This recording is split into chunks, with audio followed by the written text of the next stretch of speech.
ليه مزارعين كتير سابوا الموالح والمانجا وراحوا يزرعوا افوكادو؟ علشان الكيلو منه تمن قفص فاكهة كامل. النهاردة هقول لك لو هتزرع شجرة واحدة او هتزرع فدان واحد ممكن يغير حساباتك تماما. عارفين ليه بيسموا الافوكادو الدهب الاخضر؟ مش بس علشان سعره غالي، ده عشان الشجرة دي لو زرعتها صح كأنك عملت معاش لنفسك ولعيالك 50 سنة قدام. النهارده هقول لك الخلاصة، ازاي تبدأ صح من اول شتلة لحد ما تملى جيوبك من المحصول.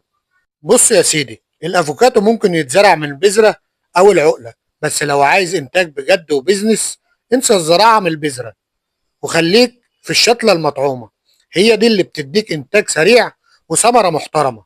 وعندك نوعين هما اللي ماشيين في السوق، افوكادو هاس وده اللي قشرته سودا ومطلوب جدا في التصدير، وافوكادو فيرتي وده اللي قشرته خضراء وناعمه وحجمه كبير وبيمشي كويس جدا في السوق المحلي.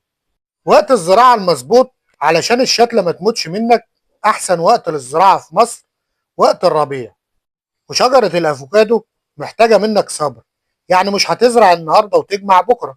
الشتله المطعومه بتبدا تبشر وتجيب انتاج من بعد 3 إلى 4 سنوات من الزراعه، وكل ما تكبر خيرها بيزيد. نيجي بقى لزراعة فدان بياخد كام وبيدخل كام.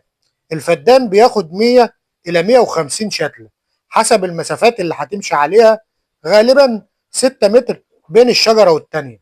الشجرة الواحدة من الأفوكادو لما بتشد حيلها وتكبر بتنتج حوالي من 50 ل 80 كيلو في الموسم الواحد. يعني الفدان بيصف كام لو خدمته صح؟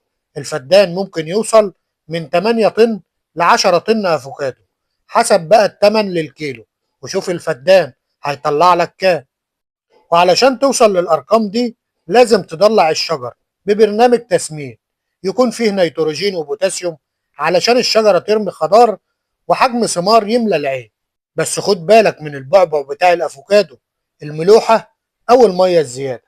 جذور الافوكادو حساسه جدا، لو التربه مكتومه والميه بتقف تحتها الشجره هتضيع منك. الافوكادو بيحب الميه النظيفه والتربه اللي صرفها كويس. قول لي بقى، حد فيكم جرب يزرع الافوكادو قبل كده؟ وايه اكتر حاجه بتخوفك من زراعته؟ اكتب لي في التعليقات وهرد عليك.